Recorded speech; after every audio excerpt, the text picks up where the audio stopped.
Hello guys, welcome back to the channel. Aku Wilbert Allen dan mungkin udah lumayan lama ya sejak aku terakhir upload video. Nah, tapi belakangan ini itu aku dapat kesempatan yang ditunggu-tunggu semua pecinta mobil, yaitu beli mobil pertama. Dan waktu aku nyari-nyari mobil ini, itu ada satu hal yang aku sadarin. Ternyata cari mobil itu nggak segampang itu ya. Bahkan kayaknya tuh kemarin tuh aku 1 minggu tuh nggak bisa tidur. Ya saking excitednya, saking banyaknya yang juga harus di research. Dan dari semua research itu, aku sadar satu hal.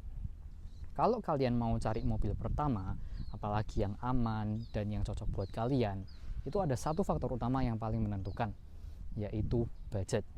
Dan karena ini mobil aku bakal pakai uangku sendiri, bakal pakai biaya sendiri, maintainnya juga pakai uang sendiri, aku memutuskan untuk set budgetnya di 150 jutaan.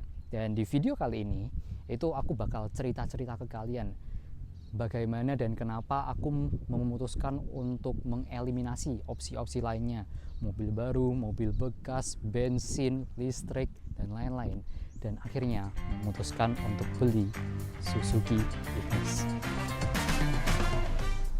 Ini adalah Suzuki Ignis varian GX tahun 2019.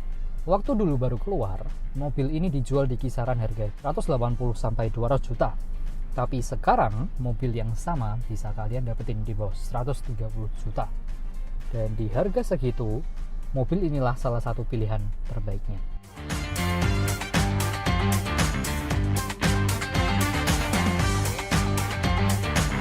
Jadi sedikit backstory ya guys ya. Ada good news, ada bad news. Good newsnya itu aku udah lulus kuliah dan udah kerja. Bad newsnya itu aku sekarang kerja di Kabupaten Brebes. Jadi weekday-nya tinggal di Brebes, weekend-nya itu pulang ke Semarang. Nah, awalnya itu aku nggak mau secepat ini beli mobil. Rencana awalnya itu paling nunggu setahun 2 tahun baru beli mobil. Tapi sayangnya di 1 bulan pertama aku kerja, sekali PP Semarang itu bisa Sekali PP Semarang itu bisa 600.000, 450.000 buat kereta, 150-nya buat ojek. Nah, kenapa ojeknya mahal banget? Karena aku kalau mau pulang ke Semarang, stasiun keretanya itu adanya di Brebes kota. Sekali ojek ke sana itu 75.000 dan lewat jalan Pantura yang kalian tahu itu semulus apa. Jadi, kadang-kadang kalau aku pulang pun itu perlu tambahan 50.000 rupiah buat pijet kalau encok boyoknya. Dan itu jadi pendorong utama aku beli mobil. Sekarang kenapa pilih Ignis? Jadi gini deh, aku ini kan pilih mobil pertama ya, dan buat mobil pertama itu aku mau mobil yang maintenance-nya itu nggak ngejak miskin. Jadi otomatis mobil-mobil Eropa tahun 2010-2010an itu walaupun menggoda harus dilepaskan. Sekarang kita fokusnya ke yang Jepang. Dari Jepang. Karena mobil satunya itu udah hybrid ya, Xenix hybrid ya. Nah, sekarang itu kalau nyupir mobil dengan konsumsi BBM di bawah 15 km per liter, itu entah kenapa tuh rasanya boros banget buat aku. Jadi dengan kayak gitu, mobil-mobil kayak X-Trail T32, CR-V, bahkan kayak HR-V aja, itu menurutku udah dilepaskan dulu aja. Dengan begitu kan daily operational juga lebih murah. Terus kalian mungkin bertanya ya, kenapa nggak EV sekalian? Maintenance murah, operational murah. Menggoda banget sih. Cuman jujur untuk price range segitu, mobil EV itu pilihannya nggak banyak. Pilihannya itu paling apa? REV, yang itu menurutku bukan kayak mobil, itu lebih kayak golf cart ya. Dan hal kedua yang perlu dinotis itu aku tinggal di Kabupaten Brebes. Aku tinggal di area yang bahkan itu nggak ada Grab sama Gojek. Tempat ngecas, apalagi ngecas mobil, itu komoditas yang sangat-sangat langka. Bahkan tempat ngecas mobil terdekat itu ada di rest area tol. Jadi kayaknya itu bukan solusi yang tepat buat aku. palingan sekarang udah ke filter semua kan tuh, pilihannya apa? Hatchback, Jazz, Yaris, atau kalau mau upper market dikit ya palingan Mazda 2. Bahkan tuh aku nemu Mazda 2 dengan harga yang plek ketiplek sama mobil ini. Tapi kayak gimana ya, itu waktu itu Mazda 2 tipe R tahun 2016. Nah, masih Pak. Mazda R tipe Mazda 2 tipe R tahun 2016. Warna putih aku ingat. Nah, tapi kayak gimana ya? Ini nanti mobil habis dibeli itu bakal dipakai di tempat yang sehari-harinya diparkir di lapangan pabrik, lapangan kantor, dan itu nggak ada atapnya. Jadi sangat mungkin terkena kotoran burung lah, getah pohon lah. Jadi kayak bahasanya gimana sih? Kalau aku sih eman-eman, sayang gitu loh. Mobilnya terlalu bagus-bagus, tapi cuman dijemur doang. Malah nanti catnya ngelupa semua dan lain-lain. Mungkin aku beda ya sama pencinta mobilnya lainnya ya, yang suka mobil itu harus benar jalannya parah.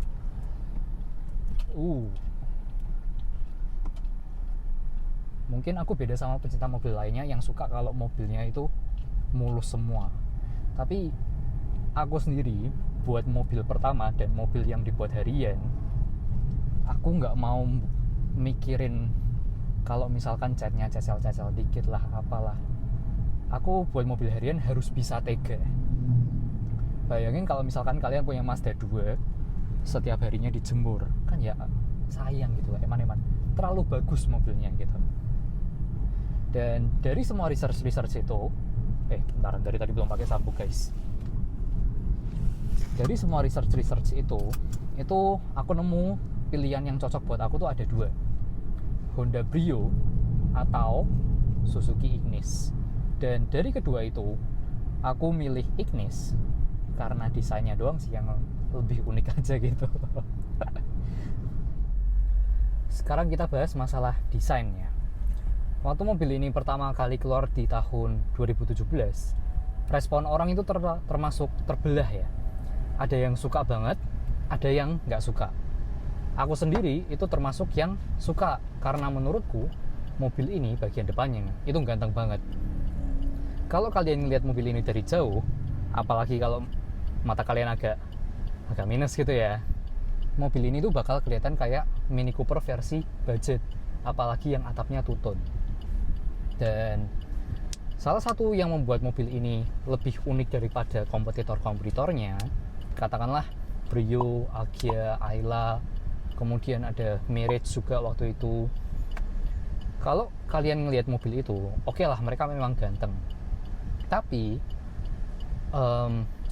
kalau secara kita lihat siluetnya, mereka tuh mobilnya masih kayak mobil NPC loh, cuman kotak doang, mobil biasa doang. Sementara kalau kalian ngelihat Ignis itu, nih kalian coba lihat deh, over fendernya tuh lebar, depan belakang tuh lebar semua, ngasih kesan yang kekar gitu loh, ibaratnya tuh kayak mobil rally kecil. Dan itu yang aku suka dari Ignis. Plus poin kedua itu ada di ground clearance. Waktu Suzuki masukin mobil ini, itu marketingnya tuh sebagai urban SUV, bukan sebagai city car. Jadi apa-apa tuh dikasih over fender hitam, kemudian dikasih jadi kelihatan lebih gagah juga. Dan secara ground clearance pun itu tuh lebih tinggi. Ground clearance-nya Ignis itu sekitar 180 mm. Jadi sekarang kalau pergi kemana-mana pun itu nggak pernah takut nggak seruk lagi lah, kemudian takut nanggrok lah, takut nyangkut lah, takut ini itulah, enak. Sekarang nggak usah nyerong-nyerong juga. Itu yang aku suka dari Ignis, itu yang bagian kedua. Kemudian di bagian ketiga, Ignis itu punya satu desain elemen yang menurutku tuh cocok banget sama brand sepatu tempat aku kerja. Saking miripnya, sampai kemarin tuh aku ngide ke atasan, gimana kalau semua mobil kantor diganti ke Ignis, apalagi yang warnanya biru. Kan udah cocok banget tuh secara desain sama warna. tapi sayangnya nggak ditanggepin. Anyway, menurutku Ignis itu bentuknya tuh quirky ya, kayak lucu-lucu aneh gitu loh. Dan bagian yang membuat aneh itu menurutku tuh ada di bagian belakangnya. Mau ngomong gimana pun, semua orang tuh setuju kalau bagian belakangnya Ignis itu aneh.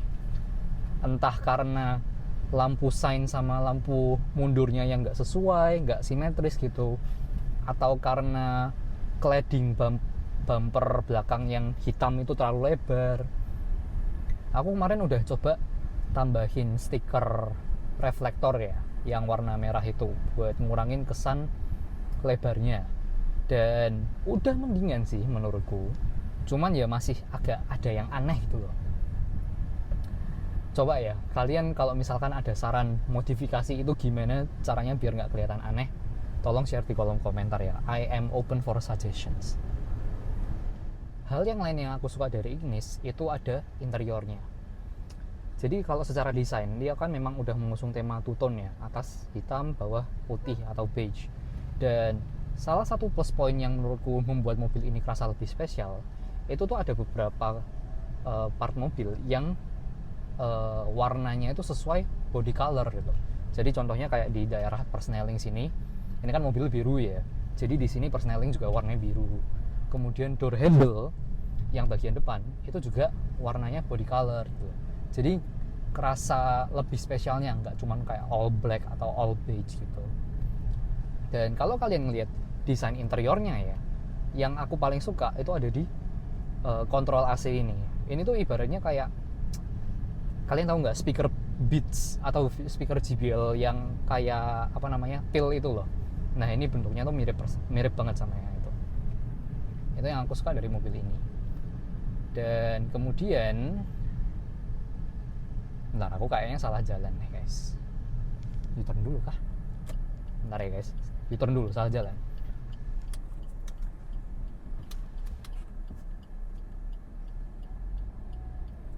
Nah ini salah satu plus poinnya Ignis, itu radius putarnya juga menyenangkan. Udah mobilnya kecil, radius putarnya nyenengin. Aduh, paling enak buat di kota. Sampai mana tadi? Bagian interior ya. Oke. Secara desain aku suka. Kemudian kita sekarang bahas fiturnya ya. Untuk ukuran mobil city car di tahun 2017 sampai 2019 yang tipe tertingginya pada saat itu nggak sampai 200 juta, menurutku ini fiturnya tuh udah oke banget. Contohnya dari bawaan yang tipe GX, yang tipe tertinggi ini ya, kalian udah dapat smart key system. Jadi kalian tinggal kantongin kunci, bukanya pakai tombol, kemudian start stop engine. Itu menyenangkan. Itu kayaknya kalau nggak salah tuh Ignis pernah jadi mobil dengan smart key system paling murah di Indonesia. Tapi ya sistemnya nggak mengecewakan, nggak kelihatan murahan gitu loh. Kemudian kedua itu ada ini, kembali ke AC-nya lagi. AC-nya nggak cuma digital, tapi dia juga lengkap dengan climate control, yang mana kita tinggal set suhu dan fan dan akan menyesuaikan untuk set kabin mobil di suhu itu. Kalau kita melihat yang Brio atau apa, atau bahkan kayak Avanza aja kan yang sekarang dia kan masih digital doang ya. Kemudian headlamp itu udah proyektor lengkap dengan headlamp leveling. Kemudian spion juga udah retract, nggak kayak Zenix yang price point segitu, yang G ya. Price point segitu, headlamp masih reflektor, kemudian spion masih manual. Dan kalau misalkan ada orang dari Toyota yang nonton video ini, tolonglah, ini mobil city car dari tahun 2017, yang ini sih 2019, cuman nggak ada beda. Masa fiturnya bisa ngalahin Zenix yang harganya di 2026 udah sampai 400 lebih juta itu? Ini loh, dulunya nggak sampai 200. Anyway, apalagi? Udah sih. Palingan kelemahan interiornya mobil ini itu cuman ada 3. Yang pertama itu ada di build quality. Kayak ini bagian bawah sini, kalau kalian tunyuk pakai kelingking aja itu udah bisa gerak.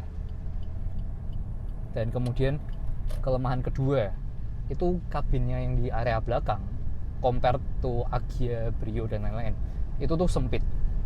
Jadi kalau aku mau pergi sama temen naik mobilku ini ya, aku selalu bilang ini mobil cuma muat 4 orang, nggak bisa muat 5 orang karena nanti kasihan banget yang di belakang.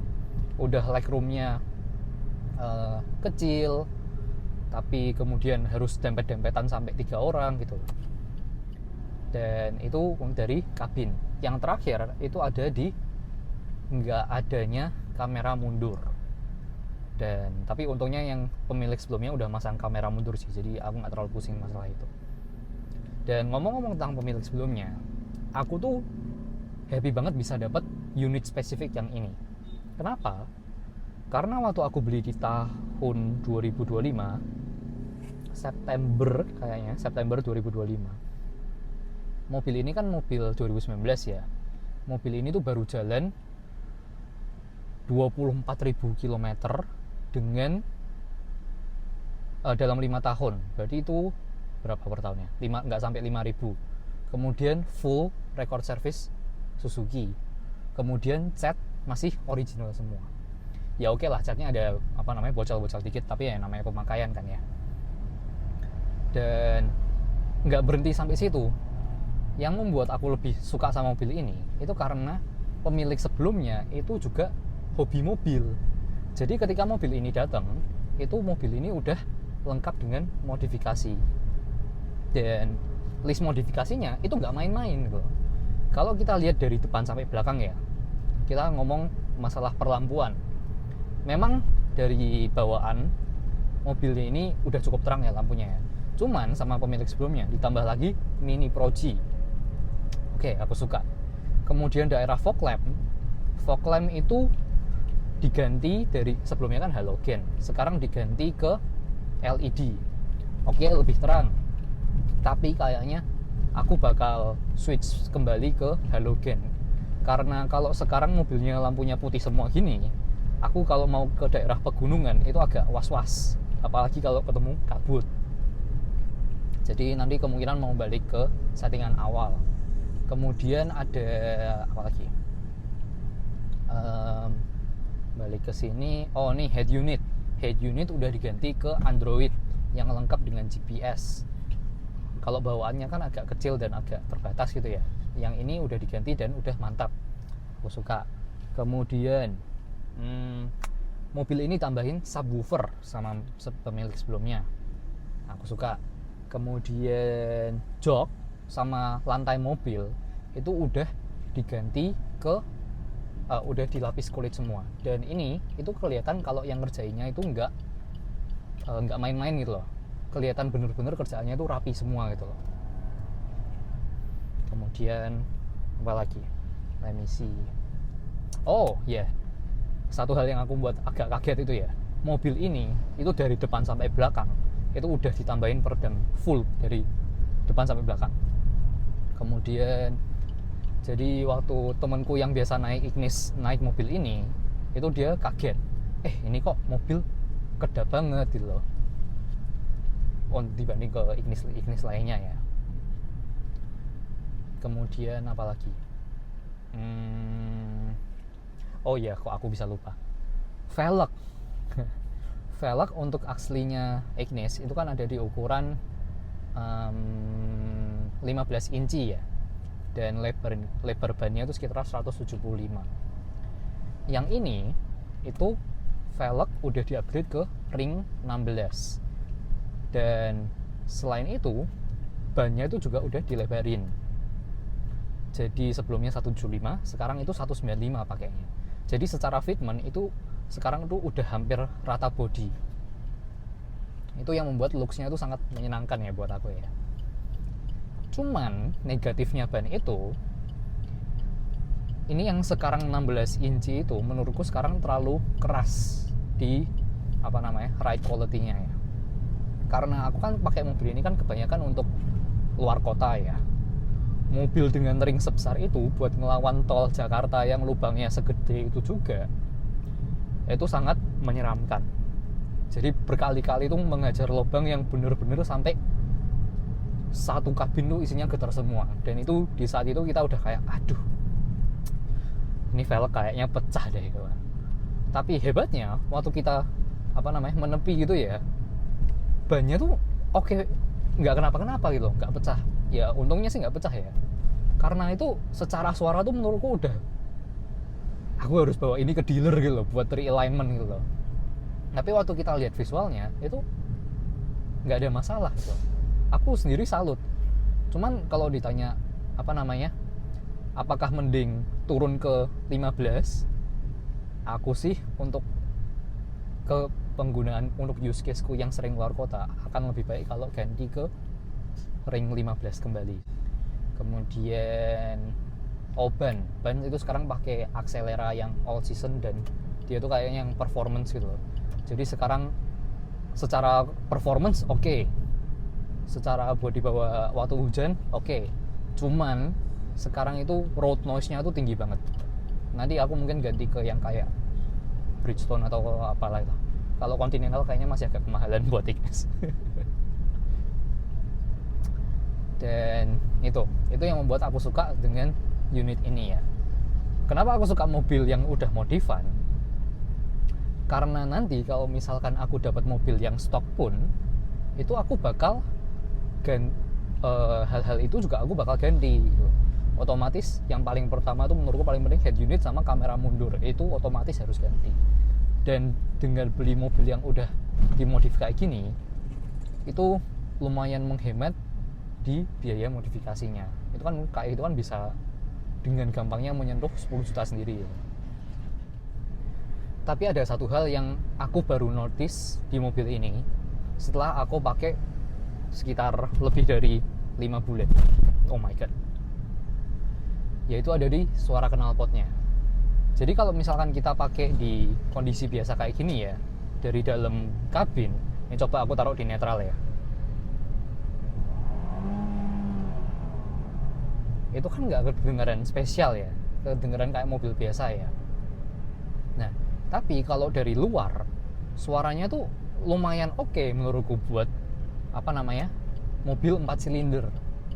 Jadi kemarin waktu mobilku dibawa temen dimasukin ke parkiran, dia mundur kan agak nanjak gitu ya, jadi gasnya agak dalam kan, kedengeran tuh suara knalpotnya tuh kok sangat sporty gitu loh bawaan suaranya gitu loh. Dan nih coba kalian dengerin sendiri deh.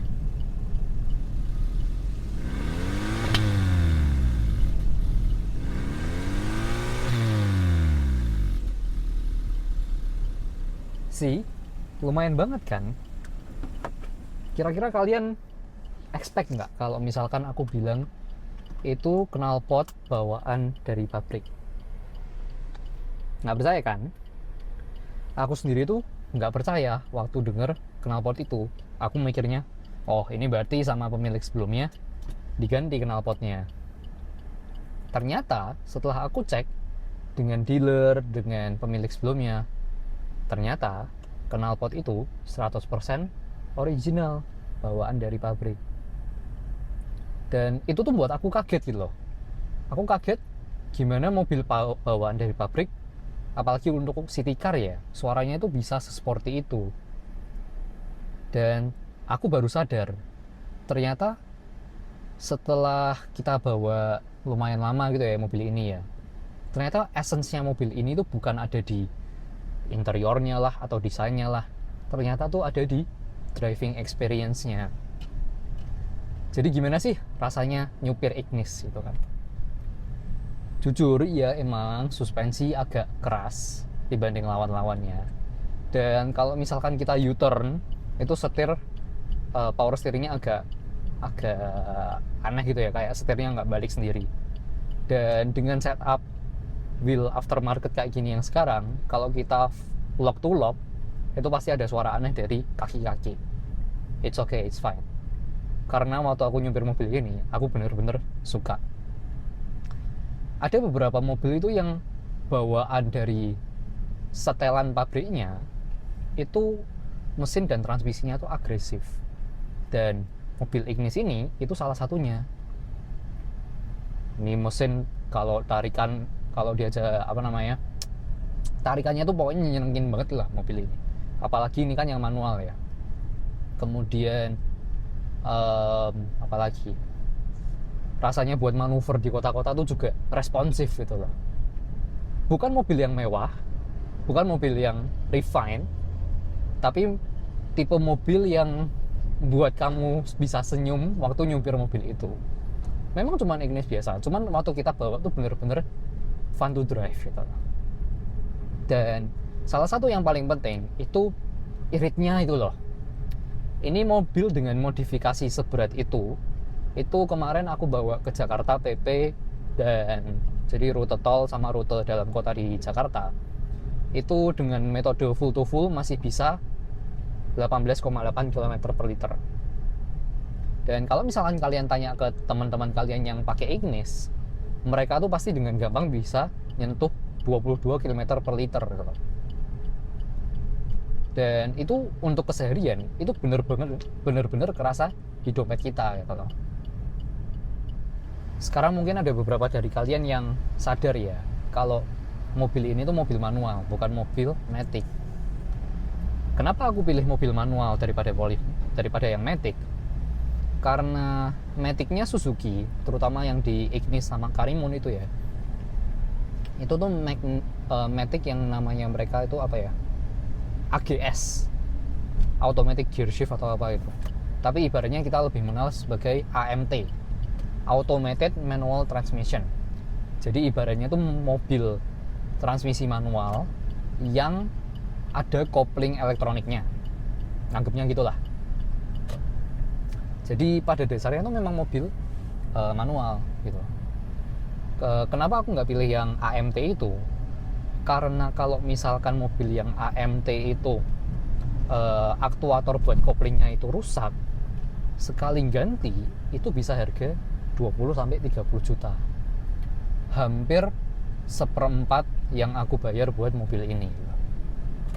Dan orang-orang yang di internet juga udah tahu kalau misalkan kamu mau beli Ignis bekas, itu akan lebih mending kalau kamu belinya yang manual, lebih awet harusnya. Alasan kedua itu karena biasanya kalau kita nyari mobil di marketplace itu kan gampang ya. Kita tulis Suzuki Ignis, mau tahun berapa, mau kilometer berapa, mau transmisi apa.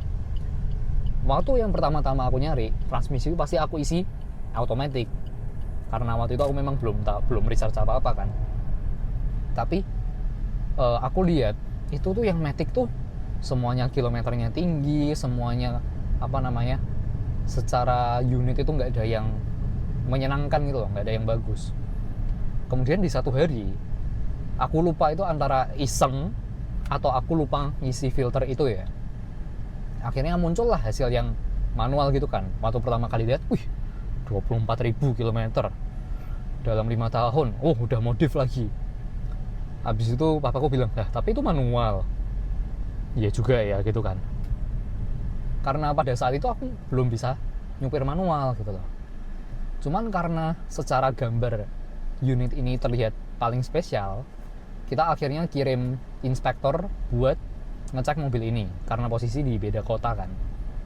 Kita kirim, inspektor oke, dan ya akhirnya deal. Walaupun pada saat itu memang belum bisa nyupir manual. Jadi ketika aku dapat mobil ini dari antar, aku beneran nggak bisa pakai sebulan. Aku harus kursus nyetir dulu selama 2 hari kayak berapa, 10 jam apa 5-10 jam lah at least lah. Dan disitulah aku baru bisa belajar nyupir. Dan abis pulang dari les nyupir itulah pertama kali aku nyupir Ignis, mobil pertama aku dengan skill manual yang baru belajar itu. Begitulah. Tapi ya menyenangkan gitu loh. Ini setelah aku pakai lumayan lama, aku jadi mulai sekarang belajar caranya short shifting lah, kemudian bahasanya apa sih, kalau yang mobil canggih-canggih kan ada auto rev match ya. Ini belajar caranya rev matching pakai kaki sendiri gitu. Menyenangkan gitu loh. Terus belajar panik-paniknya waktu di tanjakan, menyenangkan gitu. Tapi sekarang aku bisa dengan bangganya bilang aku pecinta otomotif. karena sekarang udah tahu caranya nyupir manual. Tapi terlepas dari semua yang aku katakan tadi ya, itu mobil ini masih banyak kekurangan. Dan karena video ini nggak disponsor oleh Suzuki, jadi aku sekarang bisa lebih luwes ngomong kekurangannya. Oh iya, aku baru ingat ini klakson juga diganti. Kelemahan yang pertama itu ada di NVH. Jadi ibaratnya kalau kita NVH kan noise vibration harness ya. Harshness, sorry. Jadi kalau kita bawa mobil ini di jalan tol, apalagi di atas 100 km per jam itu ya, di dalam kabin itu bener-bener kerasa nggak nyaman.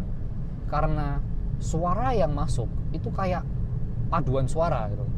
Bukan suara yang terpadu yang bagus gitu, tapi kayak suara orang padu gitu loh. Jadi ibaratnya suara mesin padu sama suara ban, sama padu sama suara angin. Belum nanti kalau misalkan ada lagu, itu menurutku tuh yang di telinga kita tuh udah kerasa nggak nyaman gitu. Padahal secara kaki-kaki mobil ini tuh masih kerasa kalau capable gitu loh, masih bisa 130 ke atas. Cuman karena suara dan vibration yang masuk ke kabin itu lumayan tinggi ya, jadi kerasa kalau mobil ini tuh memang nggak didesain untuk high speed. Jadi ya memang didesain untuk perkotaan. Ya namanya kan juga urban SUV kan, perkotaan. Itu yang pertama. Yang kedua itu ada di build quality yang tadi aku bilang ya. Aslinya kan mobil ini kan memang nggak berat ya, memang hitungannya kan ringan. Kayaknya kalau di kondisi stok itu nggak sampai 900 kg berat bobotnya. Tapi itu benar-benar kerasa di kualitas interiornya. Jadi contoh kalau kalian misalkan nutup pintu belakang itu ya, itu kerasa banget entengnya gitu loh, nggak ada bobotnya sama sekali. Dan kalau kalian nutup pakai satu jari itu pun bisa gitu loh.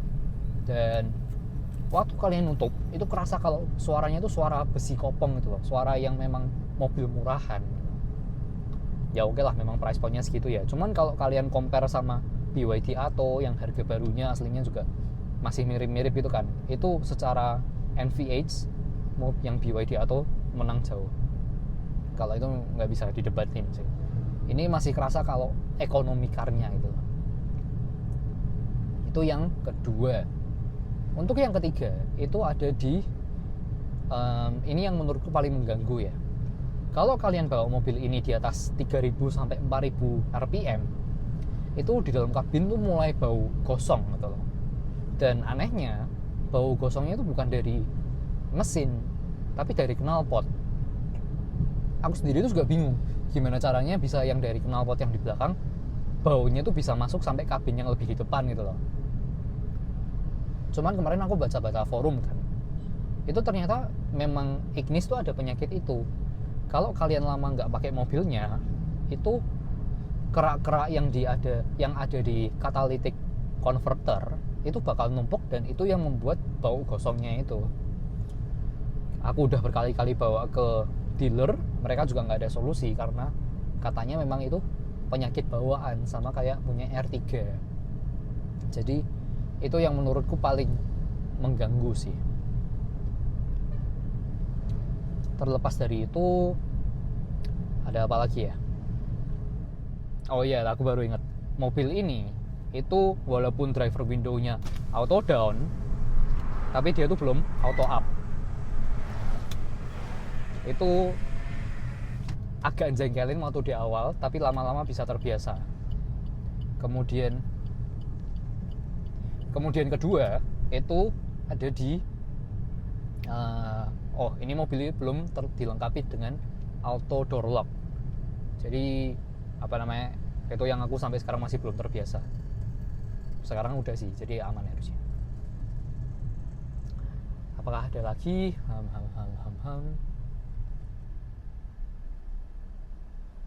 Nggak ada sih. Aku cukup puas dengan prosesku kali ini. Jadi begitu. Walaupun aku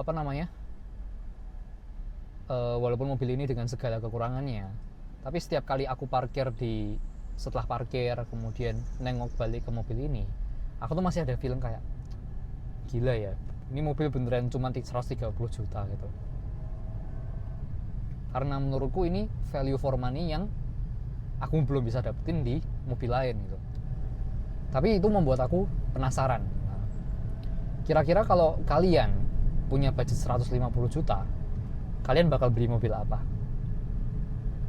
Will it be automatic atau manual? Apakah pilihan kalian yang aman-aman aja atau kalian pilih yang berani dikit?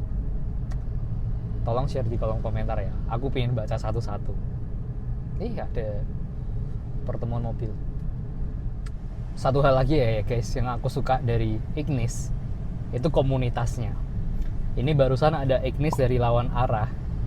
Biasanya kalau aku ketemu sesama Ignis gitu, aku kasih high beam kan, kayak hai gitu kan. Terus barusan dia bales. Ini udah sering banget Ignis lainnya juga bales. Jadi menyenangkan aja sih ada komunitas kecilnya gitu. Jadi nanti kalau misalkan kalian jadi beli Ignis, please keep the tradition alive ya. Kalau ketemu sesama Ignis di jalan, don't forget to say hi. Piu-piu gitu aja. Gitu aja sih.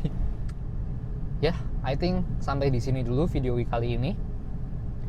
If you like the video, please subscribe and press like on the video. And kalau misalkan kalian mau lihat video lebih banyak yang kayak gini, tulis di kolom komentar.